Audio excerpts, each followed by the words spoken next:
ഞങ്ങളിന്ന് കുഞ്ഞിൻ്റെ birth certificate വാങ്ങിക്കാൻ വേണ്ടിയിട്ട് ലണ്ടനിലെ ഞങ്ങൾ താമസിക്കുന്ന അവിടെയുള്ള കൗൺസിലിൽ പോയതായിരുന്നേ.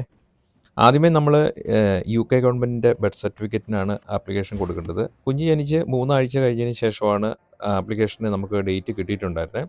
ഇനിയിപ്പോൾ ഇതിന് ശേഷം നമ്മൾ ഇന്ത്യൻ കോൺസുലേറ്റിൽ നിന്ന് ഇന്ത്യൻ ബർത്ത് സർട്ടിഫിക്കറ്റ് വാങ്ങിക്കണം. അതിനുശേഷം പാസ്പോർട്ട്, അതുപോലെ വിസ കാര്യങ്ങളെല്ലാം ഇനി സെറ്റ് ചെയ്യാനുണ്ട്.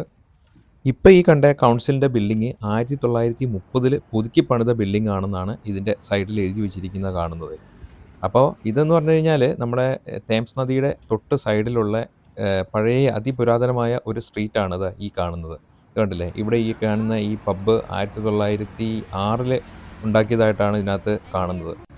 ബ്രിട്ടനിലെ ജീവിത രീതികളും അതുപോലെ ഇവിടുത്തെ വിശേഷങ്ങളൊക്കെ ആയിട്ട് പങ്കുവെക്കുന്ന ഒരു ചെറിയ ചാനലാണ് നമ്മുടേത്. അപ്പോൾ വീഡിയോ കണ്ട് നിങ്ങൾക്ക് ഇഷ്ടപ്പെടുകയാണെങ്കിൽ ചാനൽ സബ്സ്ക്രൈബ് ചെയ്യാനും ലൈക്ക് ചെയ്യാനും മറന്നു പോകണ്ട. എന്തായാലും നന്ദി.